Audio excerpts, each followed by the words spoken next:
the judges, the local leading professionals in the Gatwick Diamond. Matt Turner, MD of Creative Pod, award-winning design and marketing entrepreneur.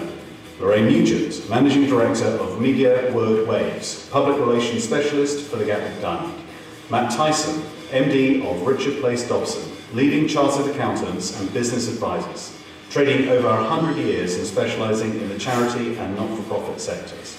Marianne Broughton, Vice President of Avionics Training and Simulation at Thales UK, a £250 million business in the Gatwick Diamond and the largest employer in Crawley. Mark O'Shea, Partner, Rawlison Butler. Mark heads up the commercial and technology teams who specialise in contracts, technology and non-contentious intellectual property law. Jane McGill, Senior HR Business Partner, British Airways. Jane works with the MD and her senior team to align directorate strategy with the overall BA programme of culture change. Gary Shipton, Editor-in-Chief of Sussex Newspapers, former columnist of the Sunday Express. Alan Trace, Senior Manager, Commercial, Lloyds TSB, with over 40 years' experience in the banking sector. Alan leads a team of 9 relationship managers. Hello and welcome to Young Startup Talent in a Dragon's Den style. Now in its second year, we are about to have 5 more budding young entrepreneurs pitch their business ideas with the chance to win £50,000 worth of products and services. So let's see how they get on.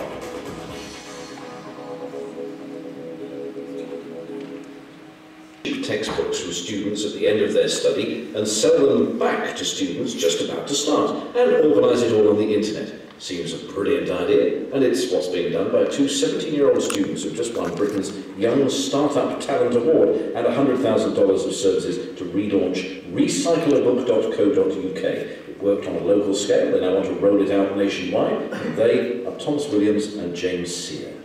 This is a student service that gives students the opportunity to sell textbooks, get some cash back, and also to buy textbooks at a reduced price. And this is especially important at the moment due to the EMA cuts, that's the Education Maintenance Allowance in the UK, meaning that students aren't getting as much money for such things textbooks, and also the student fees for university are going up incredibly. So there's never been a better time for launching such a service. And are you doing it for sort of what in England is called A-level, so sort of 16 and over, sort of the end of school and university as well? Who are you hoping to hit with this?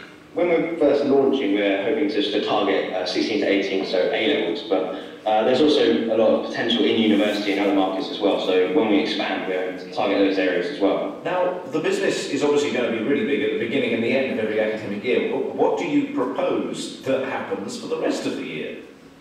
Well, there are obviously people buying and selling textbooks throughout the year as well, just not to the same degree. So there's January modules and people buying textbooks and revision guides to revise for other exams during the year. So we'll still be busy doing that, just won't be to the same volume. Also, well, throughout the rest of the year, there's so many things we need to be doing to prepare ourselves. So the fact that sometimes the demand is not as great is kind of a good thing. It gives us time to prepare for the logistics that we need to arrange. And you've done it as a pilot scheme. How successful was the pilot scheme in terms of, give us an idea how much money you can make? What is your profit margin, that sort of thing? How does it work?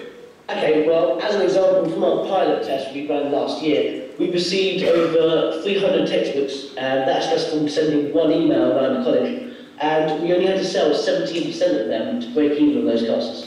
So that is a big profit margin there.